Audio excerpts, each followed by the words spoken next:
Grounding is one of those things that people think is just too simple to actually work. So today's episode is going to dive into this topic in depth. Stay tuned. Welcome back to the Sarah Kleiner Wellness YouTube channel. Today's guest is Dr. Laura Koniver, and we are going to talk all about grounding. Now, you might think, I don't have anywhere to ground. I live in a city. I can't get outside. We're going to talk about some ways around that. And we're going to talk about some problems that there are with a lot of grounding mats. So there's so much information in this episode. I know you're absolutely going to love it. Make sure that you go down to the show notes to follow Dr. Laura on social media, get her website. She also sent me a ton of amazing studies that we talked about in this episode. I'm going to link them below for you. So if you want to investigate some of these things a bit deeper, I definitely encourage you to do that. Before we jump into the episode, I want to thank a couple sponsors. The first one is Viva Rays. They are my go-to source for protecting my circadian rhythms with their circadian glasses. Use code YOGI to save over at Viva Rays. They also have great low EMF headphones, as well as they have great eye masks. So check them out. And then the second sponsor is Upgraded Formulas. You can use my code YOGI12 or YOGI to save there on their hair tissue mineral analysis with a consultation, or on any of their amazing mineral supplements. I love their magnesium because if you have gut problems, it can actually bypass the gut. So it absorbs so much better than any other magnesium I've ever tried.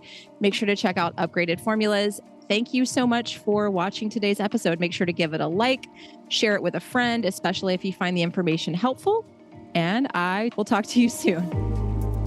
Hello, everyone. Welcome back to the show. I am really excited to have Dr. Laura here today. We are going to talk about her journey, how she got interested in grounding, earthing, and then I've just been sending everyone over to your website. You've got some really amazing tools. So we're just going to talk about all these things, but welcome to the show. Well, thank you. I'm excited to be here. I appreciate it. Yeah. If you wouldn't mind, just tell everyone in my audience a little bit about yourself and kind of how you got into this realm of healing.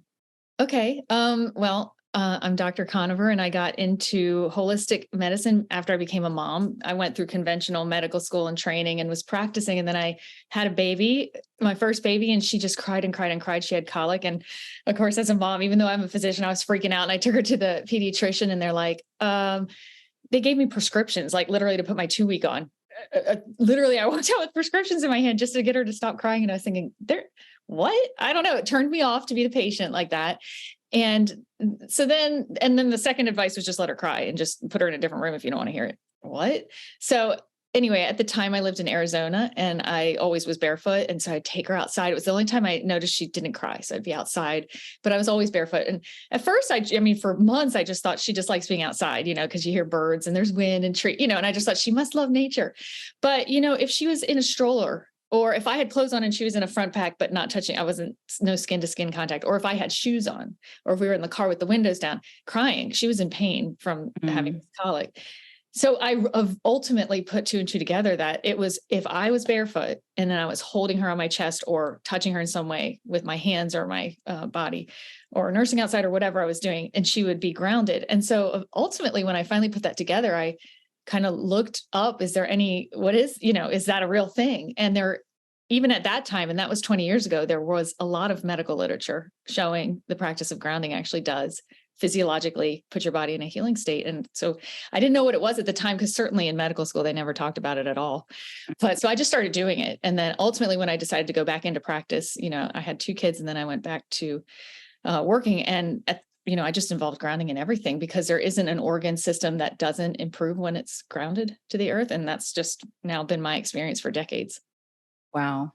So it's funny. Colic is just one of those things. I have a 9-month-old, almost 10-month-old, and it's like, they just tell you, okay, we'll just let them cry it out. It's like a garbage wastebasket kind of a term. There's something they don't know else. why they're crying. And Right. I'm obviously so much older than you, because my daughter just graduated college, the one I'm talking about right now. So it was a long time ago. So I don't know if maybe they stepped away from, but at that time I was handed 2 prescriptions and sent out the door. So I was like, I don't know if you were offered prescriptions, but I was like, what? She's literally 2 weeks old. What? Yeah, I think they probably do a little better now. I have a 15-year-old. I decided to have a baby at age Nice. 43. So Oh, awesome. That's awesome. yeah, yeah, we just decided to have one more. Yeah. So it's a little bit different than the way it was about 15 years ago, Yeah. but still it was great that you kind of honed in on being grounded and how that helped her. So Yeah. how did you start implementing that in your practice? I'm curious. Well, because after you look at the medical literature, you realize, and then you realize it's something that they should talk about in medical school because indirectly they sort of do. We talk about the electrical conductivity of each organ system. So, if you read an EKG, everybody knows what that is, like the heartbeat. Mhm. That's the electrical conductivity of the heart, this DC energy that we function off of. And, if we were trying to roll out stroke or doing a sleep study and looking at the brain, everybody knows what those signs look like on Mhm. the brain when people have the electrodes on their scalp. And that's the brain output, the DC energy brain output. And we can look at muscles that way. And that we work a lot with conductivity in medicine, but only to detect illness. And never has anyone ever put together that, well, if our entire body is conductive and we function on the basis of conductivity, just from blinking my eyes to swallowing to anything I do, sleep wake cycles, everything is conductive. Could we not understand that maybe that's a way to optimize our health in the first place? And that so far has not made it mainstream. It hasn't. I mean, the Body Electric, I'm sure you're familiar with that book, and Yeah. how he even talks that you can regenerate fingers, Yeah. and that's fascinating. I don't think people have any clue that sort of Right. information even exists out there. Yeah. And that's what I don't understand about medicine, because we do understand that it's electrical. So, but we're not using it as a healing modality. We're just using Yeah. it to detect if something's wrong. And I do think that that just is a statement about what medicine is good for. And so I'm not against it. Like, I ruptured my appendix, and without conventional medicine, I would be dead. I was literally dying. So thank God there's surgery, so if something goes wrong, if I'm in a car accident, of course I want to go to the trauma center, but I think that approach is what's wrong. Let's fix what's wrong if we can. Right. But there's never I remember going through all of medical school being like, when I graduate, I'm going to know how to keep people healthy. Like, I'm going to know the secret. And there was never a secret. It was, here's what you can survey to see what's wrong. That's all we were taught. Yeah. Yeah. I'm kind of diving into some of Dr. Cowan's work right now, and he's kind of doing this new way of looking at biology and just medicine. And the way he talks about treating people is not even asking them, like, what condition have you been diagnosed with? Like, because people, I think they kind of wear that diagnosis. So like it becomes who they are. And then they start to identify with, like, well, people that have this disease, they have these symptoms, and that's why I have them. Just asking the whole person, like, okay, when did this start? And, what other events were happening in your life, and going kind of by what the person is experiencing rather than just trying to diagnose them. And he did emergency room medicine for, a lot of his career. And he's like, yeah, that's what you do when somebody comes into the emergency room, is you try to get a diagnosis, and then you kind of do a survey of, like, okay, here's the drugs that we can treat that particular illness with, and then you send them on their way. And that's kind of the end of it. And that's how our medical system works, right? Yep. Absolutely. Yeah. Yeah. So do you still practice medicine, or are you just full-time kind of doing more of this holistic type of work? Holistic. I do some healthcare coaching and online classes and that kind of thing. But for the majority of the time, it's, doing speaking and writing books and doing my blog posts and creating content, free content, to just get this out in the world. Yeah. Yeah. I think it's so important. And that's why I wanted to bring you on, because I'm just like, I don't think it's too simple to actually work, right? Like putting your body on the earth, touching the earth, grounding. That's just too, I think people are like, what pill can I take? What supplement can I take? What diet do I need to go on? And so how do you kind of get around that, and when you're trying to deliver the message about your work? I think that is where I'm in a unique position, because I do get the people that are like, if they heard it from someone else, they would be like, that's so stupid. But since I have the MD, and I have, I'm trained in conventional medicine, and I know how to scour the medical literature, and I know how to interpret results, I can say without a shadow of a doubt that even in double-blind placebo studies, this is the body's response. And so if people are wondering what it would do for this condition or this situation or troubleshooting, I can really give them concrete information, as opposed to just, it feels good. Because then people are like, well, it's the sun, which the sun does have a ton of host benefits. seeing green tree, like I was going through with Claire when she was born, like maybe she just likes hearing birds because studies have shown that hearing birds actually like improves feelings of satisfaction and lower cortisol. So there are a lot of other benefits you're going to get if you go outside for sure. But also in studies where they're not outside, they're in an indoor setting and they don't know if they're grounded or not, because they don't know if it's a real ground cord. Some are sham ground cords, and it's reproducible and double blind. And we know that just touching the earth has its own healing benefits, independent of all the other benefits of being outside. So, I mean, not to take away from all the other benefits of being outside at all, but just there is absolute, not debatable proof that grounding works. And now I'm so like invested in it, and I've seen it reproduced over and over and over again, and it's seen it transform lives. I've seen people be able to cancel surgeries, things like that, go down on their medications. It almost strikes me the opposite way now when someone's like suspicious of the earth, like how could that be healing? That almost sounds ridiculous to me now. Like, are you like, you what? Like, it's only been a couple hundred years that we've like even had plastics or lived in, drove a car up on tires. And so to suggest that the earth is like not healthy to touch, it doesn't even like, you know what I mean? It doesn't make sense. Like, how can you suppose that that life on this planet is not meant to be on this planet? Like, to me, that doesn't make sense now anymore. It's ridiculous. People are like suspicious that the earth, and it's, for some of the films I've been in, I literally interviewed astronauts who stood on the moon and looked at the earth. And it was just so powerful to hear them talk about it, because they're like, we're in space and the only color we can see is this earth. It's beautiful and it's color filled, and you can tell that it's literally in space, and its business is to support life, as we know it. For our limited knowledge, that is a planet that's job is to sustain life through air and through water and through the earth itself, and creating an environment. And without that, as far as we know, life cannot exist separate from the earth. And they're like, when you're that far away, like 200,000 miles or whatever it is away, there is such a cellular longing. Like they were like, it's just cliche, but all I wanted to do was go back to that planet that hosts life and everybody I love on it, and just literally kiss the ground. Like, it's in every fiber of your being that you need that planet. You want to be on that planet. And so that's a really unique perspective. And then, so from that perspective, to hear someone just cavalierly be like, yeah, I mean, you don't have to experience, don't even go outside. It's just, crazy. Yeah. That's part of my, my listeners already know my journey of like trying to conceive in my 40s.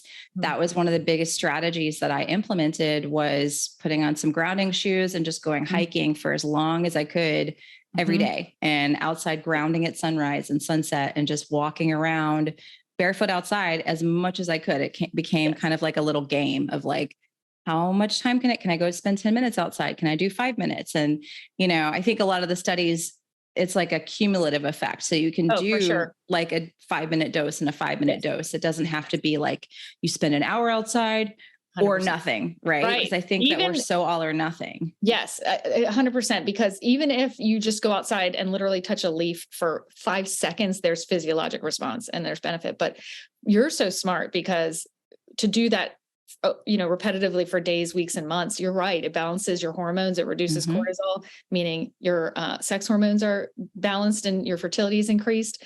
And yeah, I'm really impressed. And that's a great testimonial to long-term grounding, that cumulative benefits, accrue. Yeah.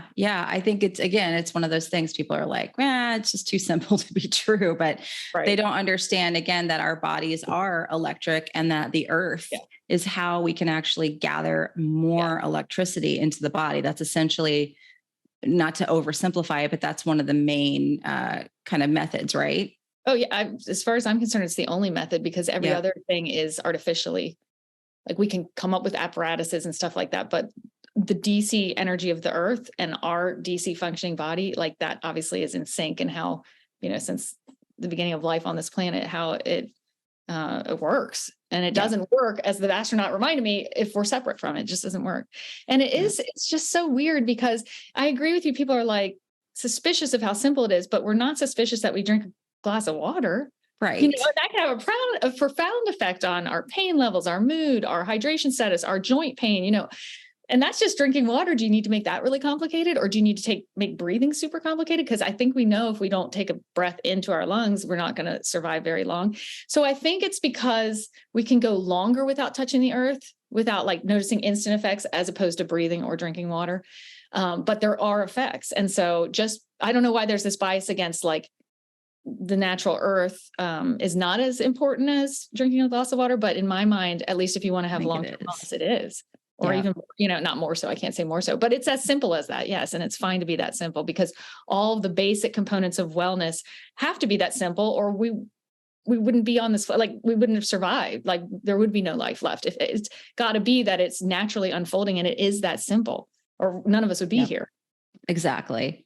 Yeah. And so I guess people that are listening, what are some of the scientific studies that like are the big ones that you usually talk about that can help them understand the importance of this and how it affects our physiology so positively?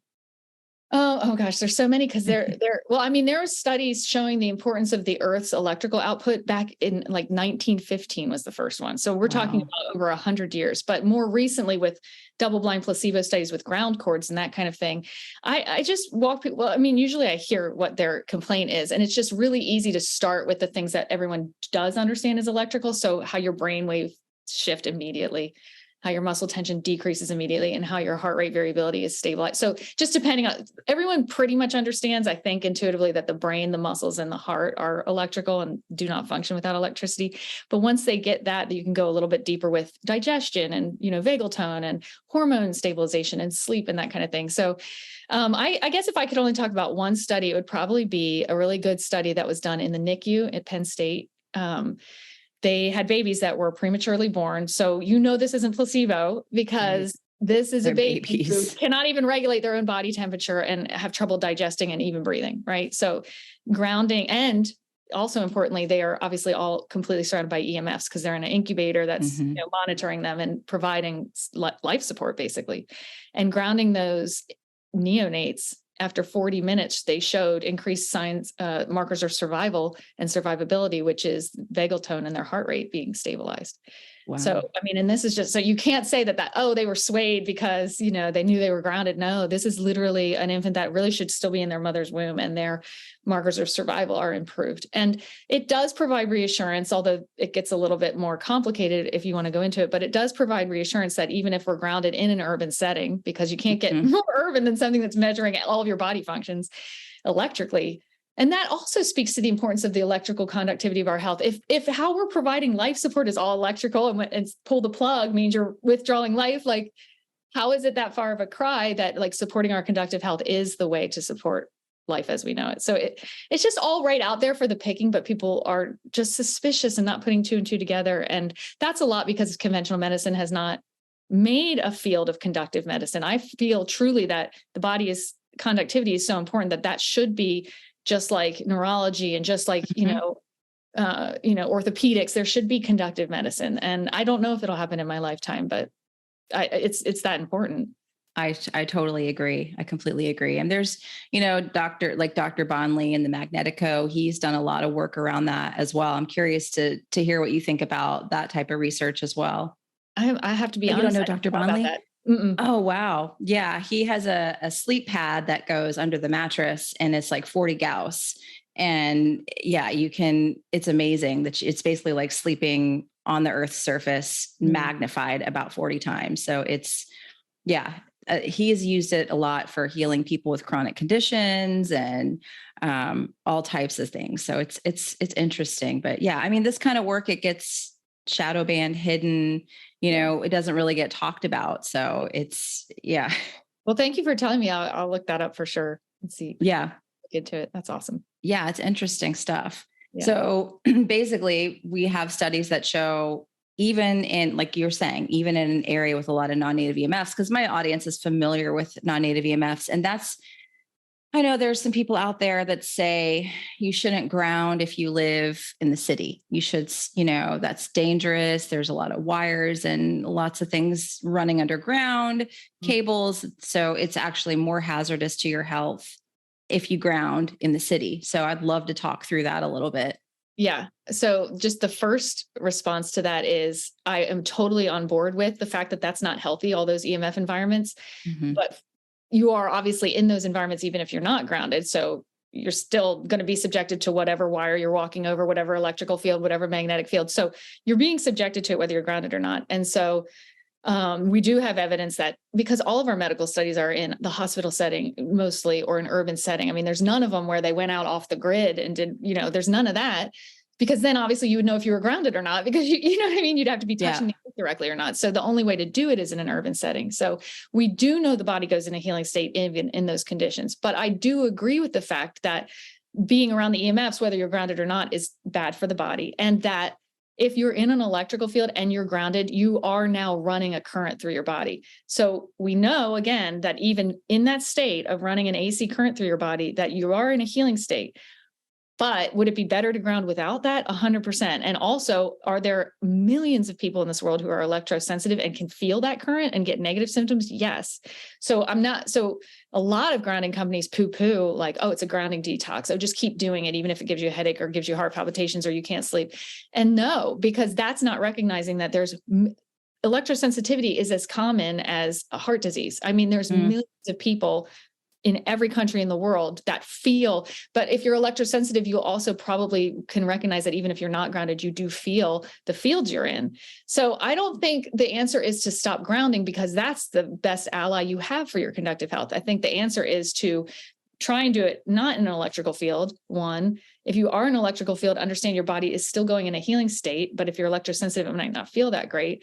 And then 2 or 3, wherever we're at, is to work on shielding and to be more aware of your EMF environment. And also there's other things you can do to boost your health, even if you have to ground in an urban environment. And that would be like, there's supplements that reduce neuroinflammation and things like that. But again, those are all things that would be helpful, even if you weren't grounding, because if you're electrosensitive, you're not going to feel great with your earbuds, whatever, and on the computer all day, and then watching TV and keeping it on while you sleep. You're going to feel like crap. So removing grounding is not in any way, shape, or form fixing that problem, but I do agree it's a problem 100%. And I feel like I might be the only person in the grounding industry that does acknowledge that that is a problem, because most companies, again, are just like, keep using my product, basically, is what they want you to do. Even if you're imagining it, keep doing it. And that's not true. Yeah, I have people in my, have a private membership group, and they're, they want to do all the things. They're open to it. They're at this point where with their health, they're like, okay, I'll do sunrise. I'll do all the circadian stuff. I want to do the grounding. I want to do this. But some of them, with grounding mats in particular, some of them even going outside and grounding, they do have like a major Herxheimer reaction. They'll start having a headache, or they'll start feeling like they're having like some sort of like a detox reaction. So how do you advise those people? What do you tell them to do? Well, first of all, I reassure them it's not a detox reaction. Your body is actually picking up on an unhealthy AC current. So what happens is, when it's just a field, you can think of it like a battery. It's just a potential. So you can measure it in volts. You take a voltmeter and measure all the EMFs that are around you. When you are conductively touching something, then that volts actually drop to 0. So grounding companies show like, oh, you're magically protected from EMFs because look, your voltage is 0, but that's not true. It's a trick. Actually, why that voltage is 0 is now it's an AC current. So you have to measure that in amps. So if you measure the amps that are running through your body, you are taking the electrical fields and running a current through your body. But you are also grounded. So you are in a healing state, but a lot of people can feel that it's a small current. I'm not saying it's like sticking your finger in an outlet, right? Very small. But if you're electrosensitive, and even if you're not, that is affecting your health. So there are multiple things you can do. And again, the solution is never to not be grounded, but you can measure electrical fields so that maybe you find out in your home with a little electrical meter, where's the lowest electrical, or just even moving your appliances, being 2 feet away from your cords and the wall and things like that. You can find areas where it's the lowest reading and then your current is negligible, or you can shield while you're grounded and then it's negligible. And then also if you're using indoor grounding tools, I've developed the Pure Ground cord, which has a filter in it that stops an AC current from going up the line to your ground tool. So in addition to reducing the fields while you're grounded, if you feel it and you feel those detox reactions, you want to stop any current from going to your ground tool with a Pure Ground cord. And then you want to just see if you can get in an area that has less electrical fields. And luckily, and the electrical fields is what you're feeling when you're electrosensitive.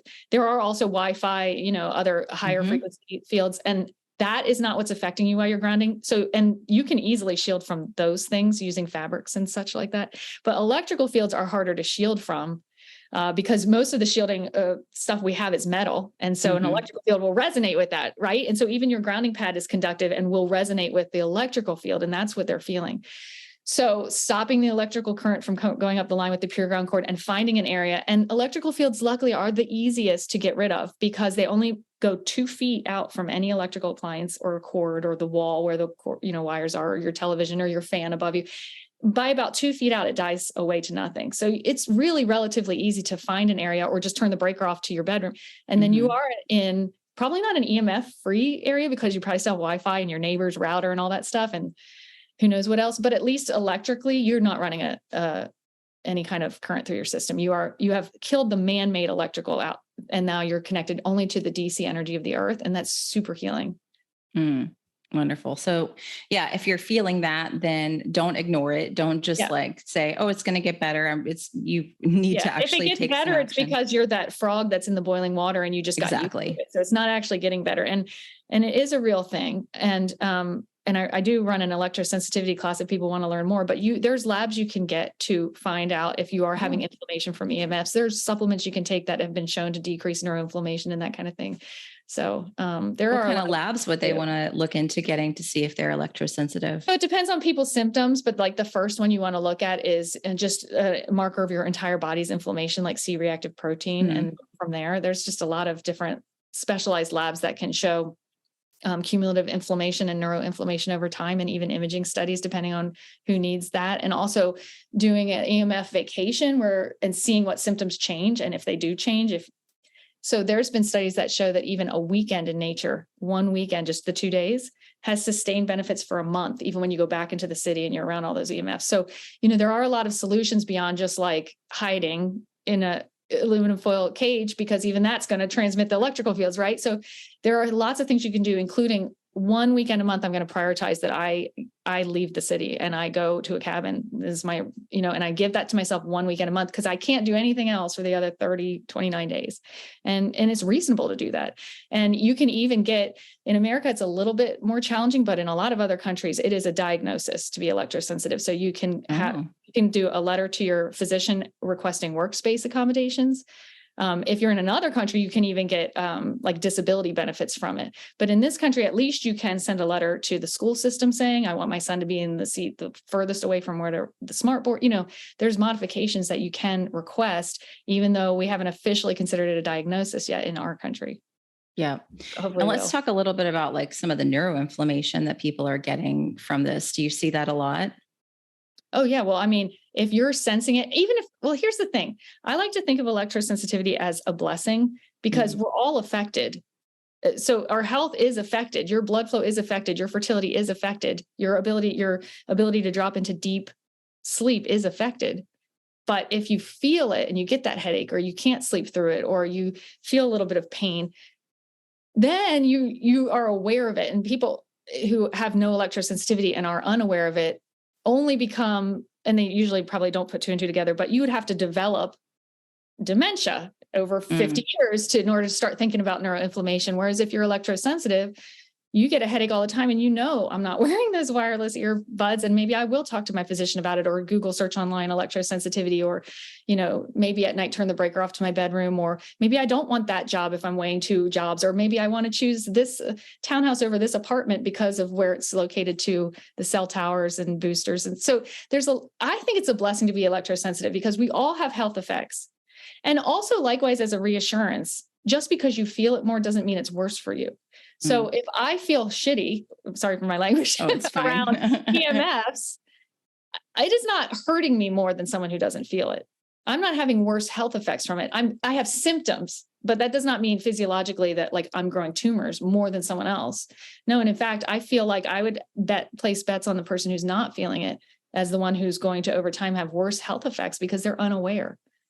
Like eating fast food all the time and you don't notice right away, but that you're going to have metabolic syndrome. Whereas the person who like this fries smell, they make them kind of nauseous and they don't eat it, they're probably not going to get metabolic syndrome. So over time, would I rather be nauseous at the smell of French fries, or would I rather just be able to eat as many as I want? Well, I'd rather be aware that it's not good for me. So the people who aren't electrosensitive can have as much exposure as they want, and that's not a good thing. I agree. Thank you so much for watching today's episode with Dr. Laura Koniver. Again, all of her information is going to be down in the show notes. If you are enjoying today's show, please hit the like button, Share this episode with a friend, with a family member who might enjoy it, who is skeptical about the health benefits of grounding. And I wanted to remind you, as always, if you're interested in implementing some things like grounding, light health, all these things into your life, you can always get my free guide to building your perfect quantum day in the show notes, as well as my FAQ guide. And you can save 10% off of any of my courses using the code podcast at any time. So make sure you check those out, and let's jump back into today's episode. Yeah, for me, it was like I didn't feel very much until I started mitigating. And then when I started mitigating, I stopped wearing the AirPods. I stopped, Yeah. The really contrast is made so a good. conscious effort. Then when I was exposed to higher EMFs after mitigation, I was like, oh, but it took a while. It took probably a couple of months of me, because I was just really wanting to get pregnant. And I was like, I know these EMFs are impacting things, even though nobody thinks that this is a thing. I think it's a thing, Yeah. for me and my Now there is a lot colleagues. of studies showing it absolutely affects fertility. Really? Exposures. Oh yeah, for sure.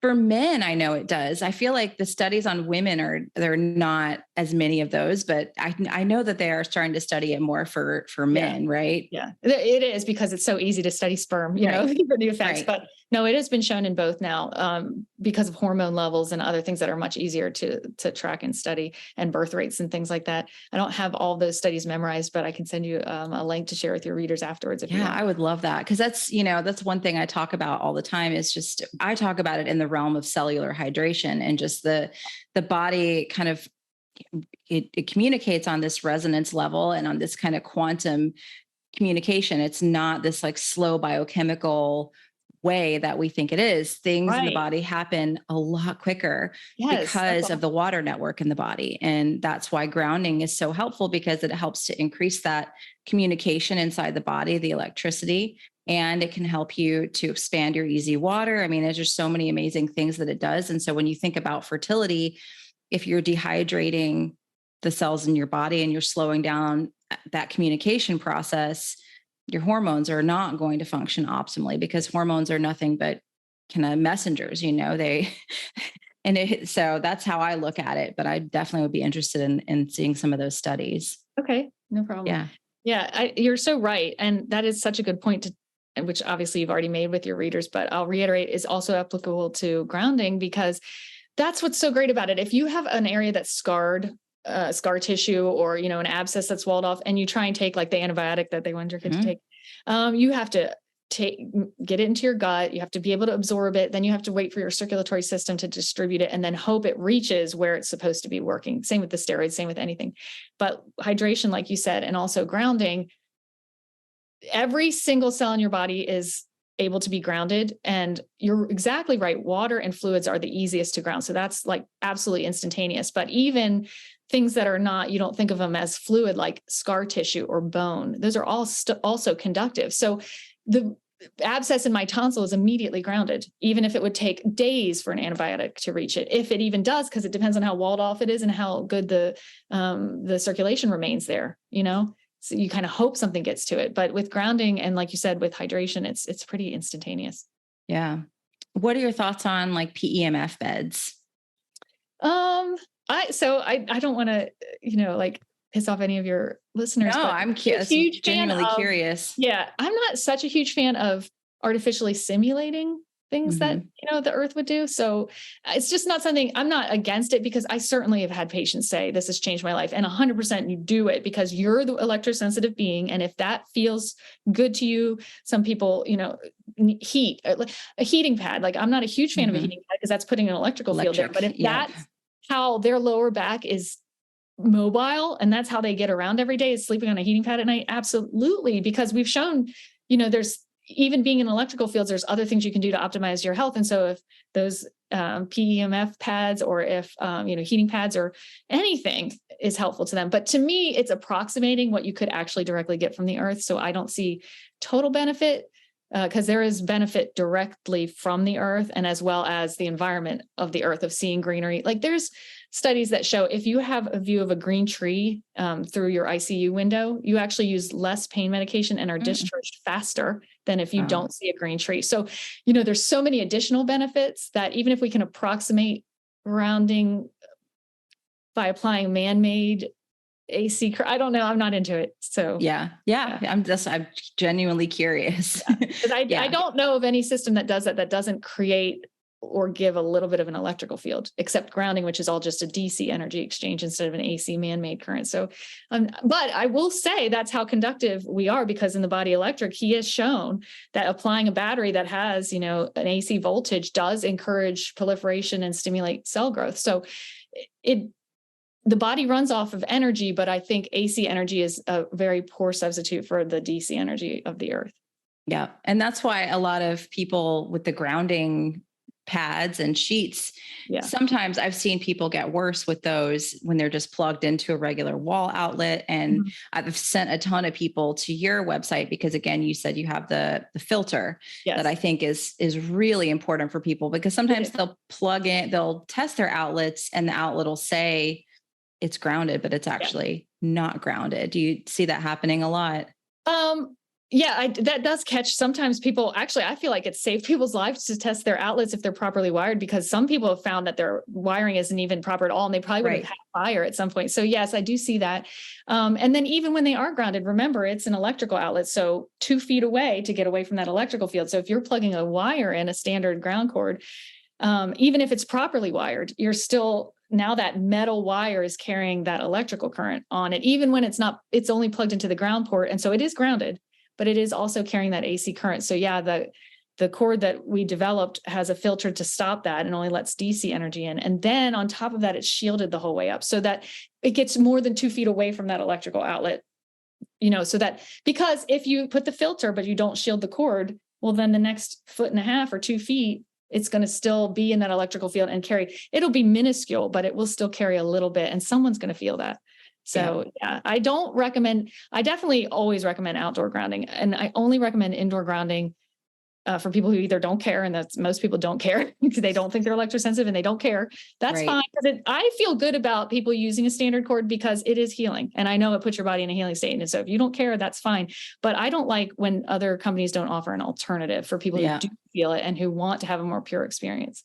Yeah, I've just had so many, like I'm sure you know how this is when you kind of deal with the public and you have enough people that are listening to what you're putting out there, you're going to get these kind of outliers of people who are like, I think things are getting worse for me since I started grounding. And I'm like, well, did you test the outlet, plugged into the wall? Where are you sitting? Like kind of have to inspect that whole thing. I just have at the point where I'm like, either send them to your company, or if they have to get a grounding rod and have it just put out in their yard. And run the wire. That's what I did at my old house, because I didn't know about your products just yet. But I had it drove my husband insane, because I would have like the rod out in the yard and then the wire would be running all the way through the house. He's like, I can't deal with it. You're crazy. But no, that's really great. If you don't have a pure ground cord, but there is still a role. I even do a pure ground stake because you have eliminated the AC current from the outlet, and that's the major thing. But again, remember, it is still metal. So as it runs in through the window or door, it's running through electrical fields, it's minuscule, but it is still, unfortunately, vulnerable to the electrical. Bring it up into that. Yeah. So I think it's totally reasonable to say outdoor only. I mean, that's just easy. And, but I will say then and that was how I originally started, especially when I was just a young mom. I was really into that. And I actually was adamantly against grounding tools. But as I practice longer and longer and longer, I do see a ton of benefit for people, especially people who can't. I mean, it's kind of negligent to say, just go outside, because there's so many people with mobility issues or disabilities. They're recovering, or they're rehab, or they have mental health issues, or, and they need that grounding boost. And it's not as easy, or sensory issues even, but they don't want to touch, or they live in an area where it isn't really safe and they don't want, pesticides everywhere and that kind of thing. So I don't want to scrape people off and just always say, go outside, because there are people suffering that cannot. But I have begrudgingly, and that's why instead of just referring people to other grounding companies, I started making my own, because there wasn't really a good alternative for people who really needed indoor grounding. Because first of all, the AC electrical fields. And second of all, I can't get behind those. Like, it doesn't make sense to me to make plastic mats and plastic recliners and plastic bed sheets and plastic pillowcases that are vinyl that are going to sit in a landfill for 500 years. I'm like, what? We're basically admitting that for life, we need the earth. But we're just going to put something that's going to last 5 times my lifespan just sitting in a dump somewhere? I don't know. So to me, I started having eco-ethically crafted, like out of natural materials with organic hemp and cotton and that kind of thing.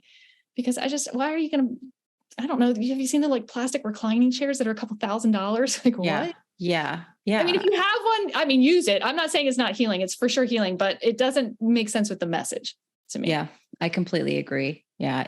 I just never could. I ordered some grounding sheets from another company and then I got them and I was like, I think this is going to be really uncomfortable and I'm going to sweat plastic, and yes. I don't want to sleep on. Yeah. I didn't want to sleep on it. And I was like, it doesn't make sense because if the whole reason is we are understanding that human beings are supposed to touch the earth in some way, it doesn't then feel like intuitively right to lay on plastic. No, not at all. How is that getting me closer to nature? It's really not.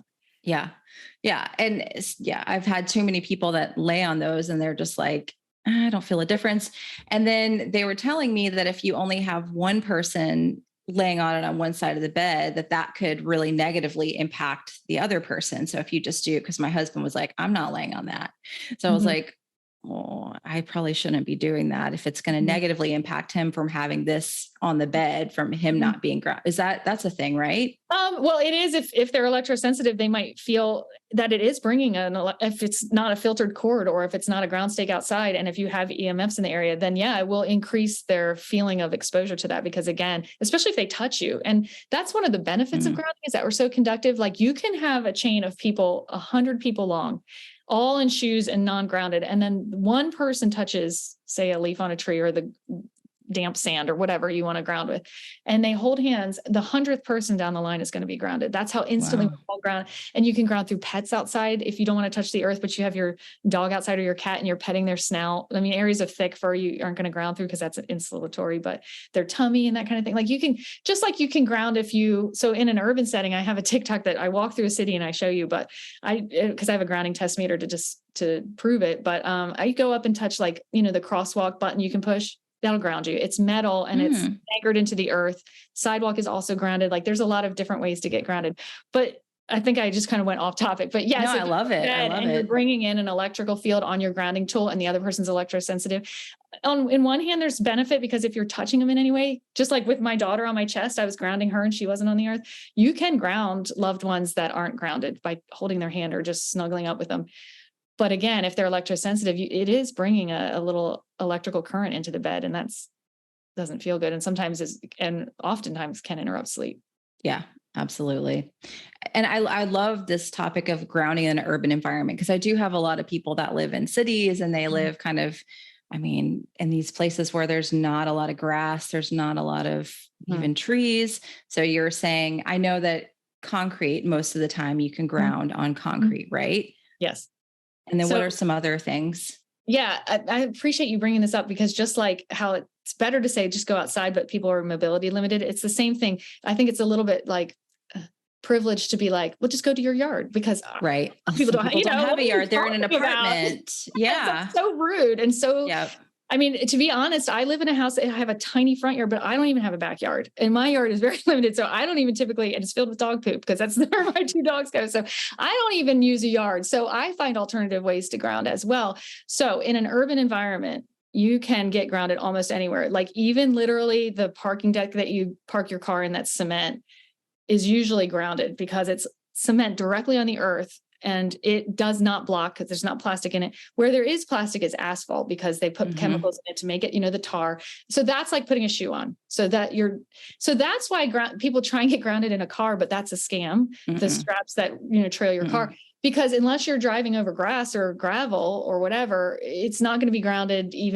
because just our roads aren't grounded. But you get out of your car, sitting on the curb, any kind of cement, like in a urban setting, like if you can go out for your lunch break and just sit on cement steps, mostly, if it's on the earth, I can't say if it's like, the cement steps in a building 20 feet high, but cement steps that are on the earth in an urban setting, you can just eat your lunch there or scroll through your phone there or whatever, and have your hand, no one has to know what you're doing, literally just on step and you're grounded.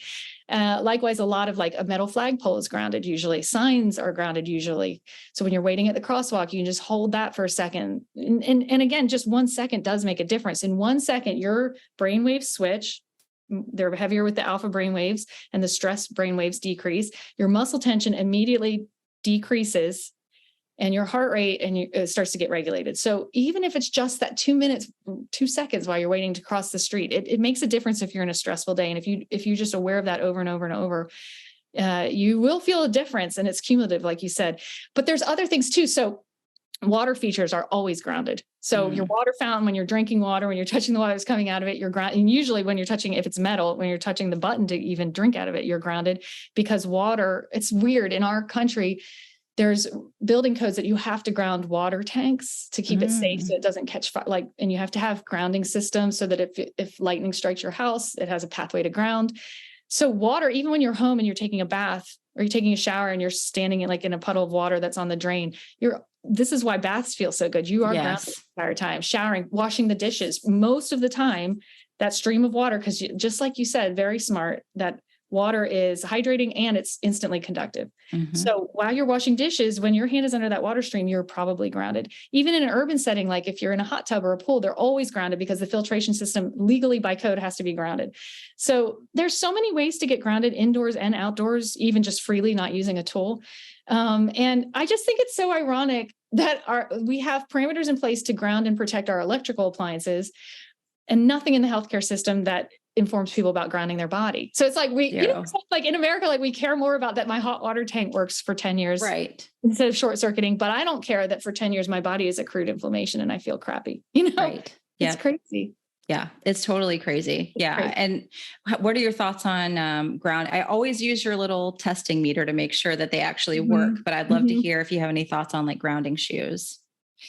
Grounding shoes, I love, and I do wear and use, and I every year put out an annual review on grounding shoes and stuff on my blog. So if people are interested in things like that, I would love them to sign up for my newsletter, because that's where you'll get I'll definitely link that. There's a lot of new grounding shoe companies coming out. Like I get emails like every month. Can you test mine? Can you test mine?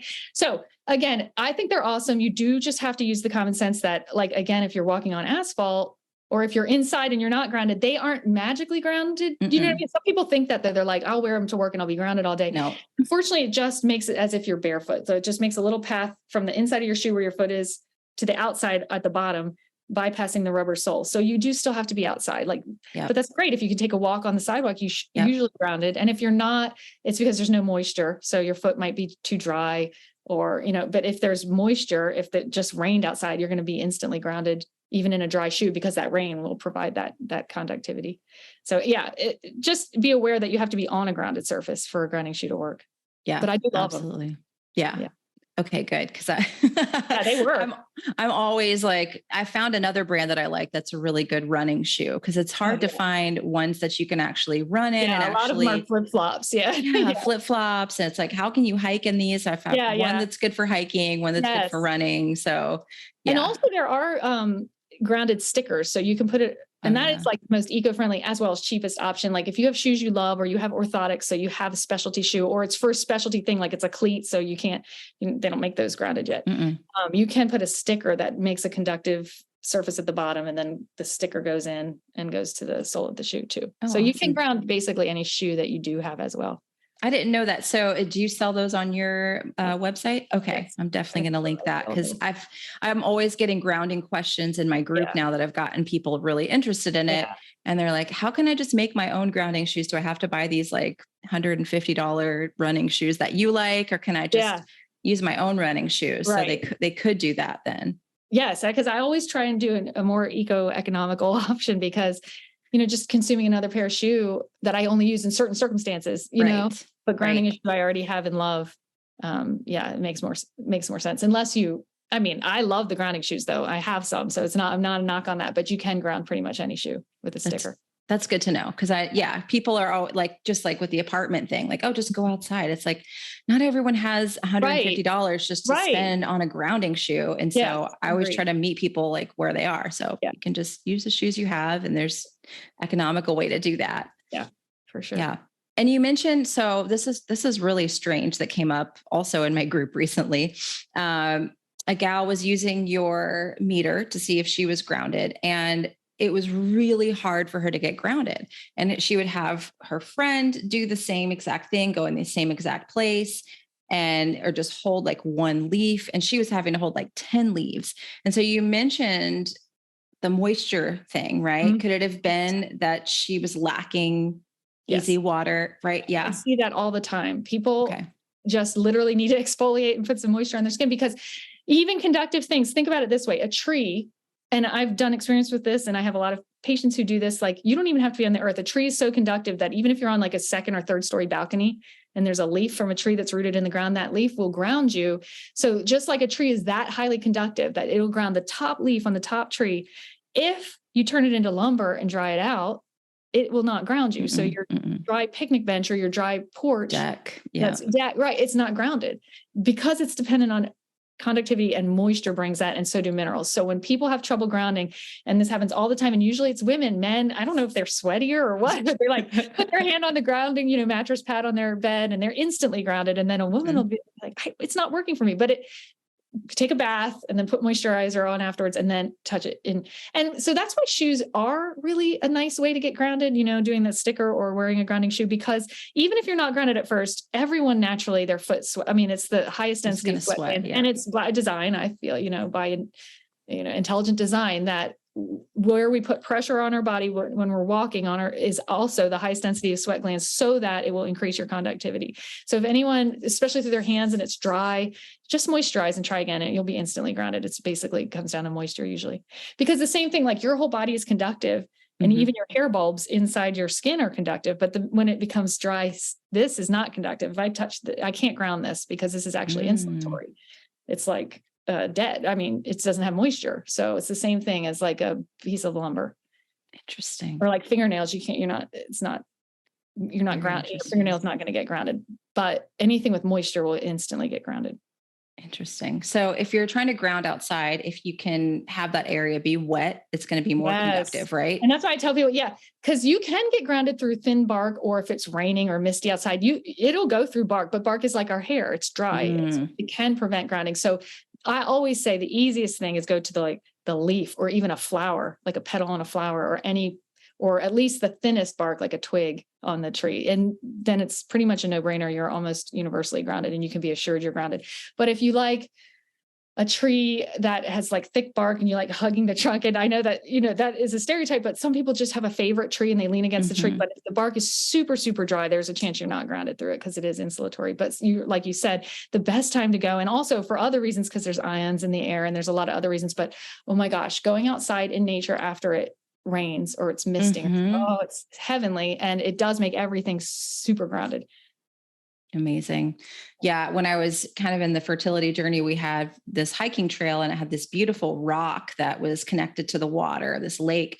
And I would go lay out on the rock, and I called it, because I just kind of knew I was going to have a boy, and I already had the name picked out since like 2016. And so that's awesome. We called it the James Rock, because we would go and like my husband and I would like sit on the rock, and my daughter, and we'd be like, all right, James, we're ready, that's and we just, and it felt so good just to like lay on this rock. And it's like, it's like, we take him there now that he's, that's awesome. Yes, that's really amazing. Sweet and highly conductive, like you said, but that's awesome. Yeah. To be so like intuitively open that you can like name it, sense it, claim it, and do it. It's and awesome. It came. Yeah. And I think that's why I think grounding is just so fascinating to me. And it's because it's like, it's kind of on that same line of just getting back to our intuition, getting back to the way that we were created. There's a beautiful, intelligent design. And I think that so many of us have just gotten so far away from that design that it's like, having trouble with my health. I've got this autoimmune condition. I can't heal. I can't lose weight. I can't do this. I can't do that. And I'm like, but you can, I think it's just that we have to kind of push away some of this, like what's been ingrained into us of like, you take the pill, you take the supplement, you do this, you do that, and then you get the health result. Our bodies are not that stupid, right? Yeah. No, I totally agree. And I totally agree with you anecdotally that it increases creativity. It might make you more in touch with your life's purpose. It definitely boosts fertility. It boosts libido even. So it secondarily boosts fertility because of the way it balances your hormones over time. If think of it this way. If you're not grounded, you are basically a closed vessel. So you're a closed loop. So you're just accruing inflammation. And I do believe that on a spiritual or energetic level as well, that you're feeling like something's missing. You can feel like just a dead end, that because that's what you created your body to be, is just like an isolated organism that's self-functioning, but it's also then self-accruing inflammation or whatever, dulling your creativity, and you just kind of feel boxed in. So if you feel like something's missing, and then you go out and then you're connected to a greater flow, and now your body's conductive and it's part of this entire conductive universe, all of a sudden being a closed vessel, you're actually feeling opened up. And I really do think that translates into much more than just the physiologic, but the creative and the output and the fertility and just all of that stuff just becomes, because think of it, you just plug back into the design of the universe. So whatever you call that, I'm not, I wrote a book, The Earth Prescription, to give people tips on no matter what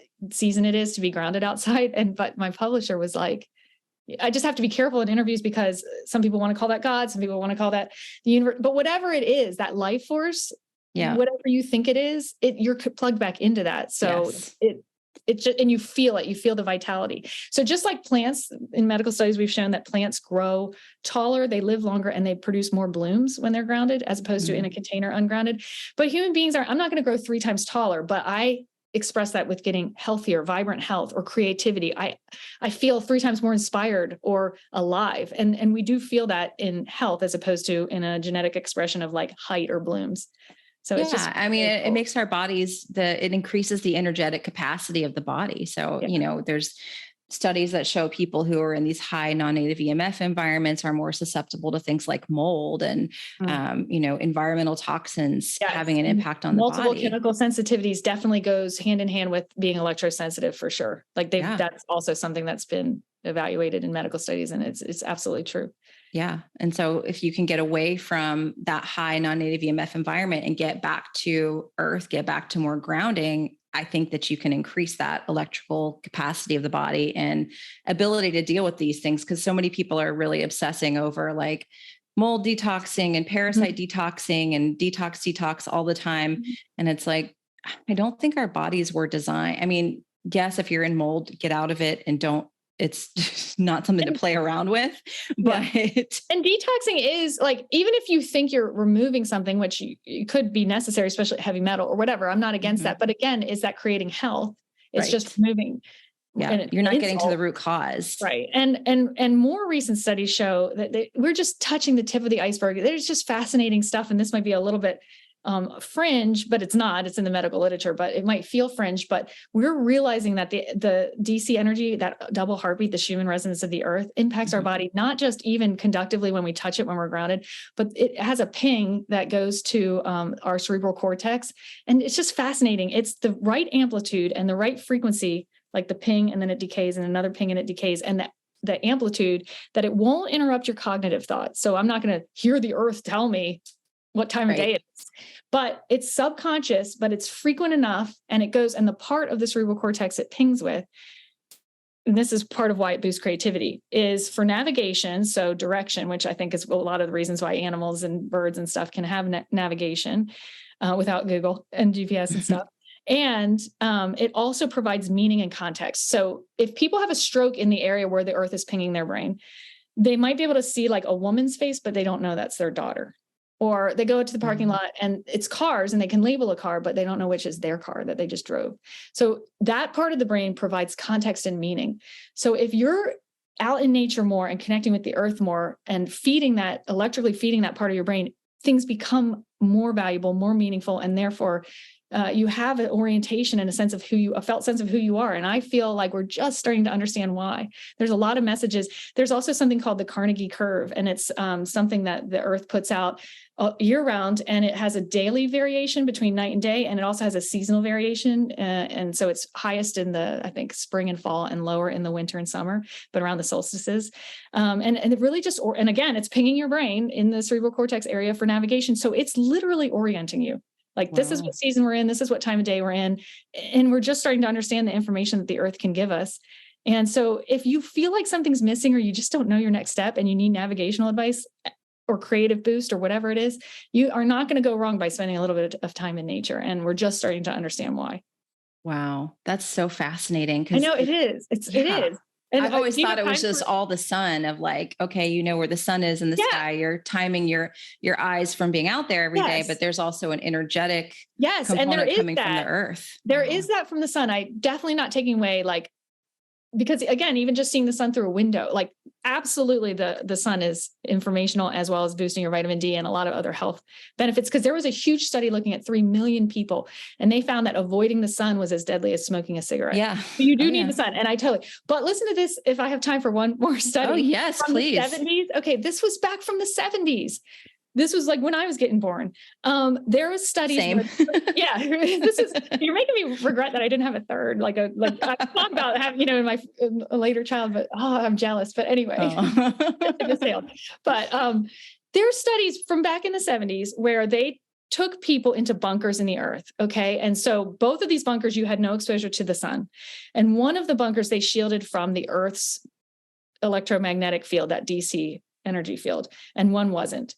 And every single test subject, and this went on for a month at a time, and they used multiple test subjects. Every single test subject who lost their orientation to day and night were the ones who were shielded from the earth. Now, they were also shielded from the sun, but interestingly, the ones who were only shielded from the sun kept a generalized Circadian 24-hour rhythm. Yep. Sometimes 23 hours, because they just had light and they like monitor when they would turn the light on and work and when they would go to sleep. And it was roughly a 24-hour pattern. But when they were shielded from the earth, might be 2 hours and they go back to sleep and they don't know. And then 17 hours later, it was totally dysregulated. So, and then lastly, what really cinches it, when they then introduced the earth's energy, they had a machine there that put the same frequency as the Schumann resonance. It re-regulated back to about a 24-hour rhythm. So I really feel like the earth, at least as much, if not more so than the sun, just helps orient and navigate. It works. I mean, it makes perfect sense, right? It makes perfect but the thing is, we've known that for forever. But like you said, even in medical school, like even during sleep studies and neurology, we did not learn like that the earth kind of does help regulate. But how could it not? I mean, right. Without the earth, how we got here. I know. So like, how could it not? But it really took me having my daughter have colic and cry every day and me be so miserable to even be open to that. It took that. Yep. For me. I think that's where a lot of people are with their health. It's like you have to get into a situation where you've tried everything with conventional medicine and you know it's not the solution. It's not the right thing. And it's like, okay, well, I'll do this touching the earth thing, I'll do this looking at the sun thing. And they end up, and it's crazy. I get emails daily. I'm sure you do too. And messages on Instagram of people who are like, okay, so I just did these simple things you're talking about. And now I'm sleeping through the night for the first time in 20 years. Like, how is that possible? I'm like, yeah, because because your hormones were dysregulated because you're not getting the proper signals. I mean, that's it. It doesn't have to be as complicated as a lot of people try to make it out to be. Right. And the basis of life is that our natural energy flow is health, or we wouldn't exist. It'd be like a couple generations and then it would die out but the basis of life is to resume back to health as long as we're not insulting it. So yes, like just removing some of the insults and like reconnecting with the basis of life, like your body is generally self-healing. But then I'm glad we have conventional medicine for the things that aren't self-healing, for the genetic variations, for the accidents we have. Yeah, for sure. 1,000%. Like, is that life-saving? 100? Yeah, of course. Yep. Don't want to take away from it, but I don't want to pretend that creates health, because it doesn't. Right. It's not preventative. It's not like looking at the whole person for their whole life. It's just like, you have this really, really bad thing that's happened to you. We're going to save your life. I don't remember who I was talking to on a podcast the other day, and they were like, yeah, they just reattached someone's head, a child's head, and the child survived. Like, that's how far medicine has come. Wow. Okay, well, we can't just totally write it off. And the kid's like, I think he couldn't use maybe his hand or something like that, but he's alive, Wow. I'm like, oh my God, that's crazy. So I think using conventional medicine as such a blessing and a way to help when you need help, but not confusing that with, and then that's why people are surprised when they connect with natural things that flow their own wellness. And they're like, I actually feel better, because again, conventional medicine generally puts out a fire, but doesn't help you actually feel better. So people are just shocked when they naturally feel better, but everyone will feel that if they give it a chance. Yeah. Yeah. I want to ask you one more question. If you're familiar with Dr. Valerie Hunt and her study of taking people out of the electrical, like completely out of that magnetism of the earth. Have you heard about that? No, sadly, I'm so sorry. No, it's fine. I'm just curious. Like one of my good friends she actually introduced me to your work.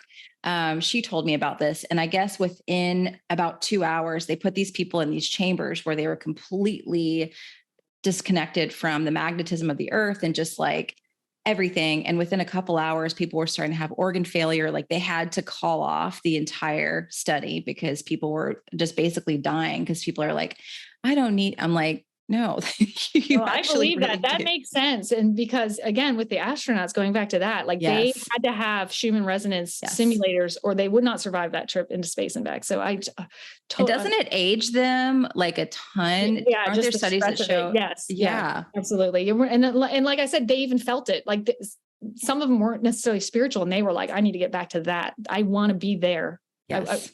Literally. So, definitely not placebo effect. And that's interesting. Thank you for telling me about those two, because I'll go look into her stuff because that sounds like a more recent update to some of the older studies on, being surrounded by the Earth's electromagnetic field. That's awesome. It's very interesting. Well, this has been really cool. And I'd love to have people know where they can find you. I'm definitely going to put all of your links in the show notes so they can subscribe to your newsletter. But if they're just listening, what's a quick way to find you and your work?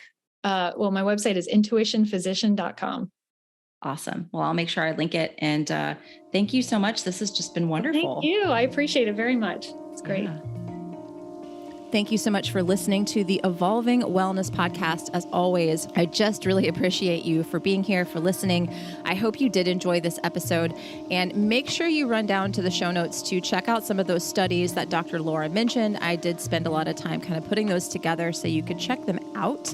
And thank you again for listening. Thank you to my sponsors, Viva Rays. If you are looking for a fantastic pair of blue blockers, very high quality, they take prescriptions as well. Use my code YOGI to save there.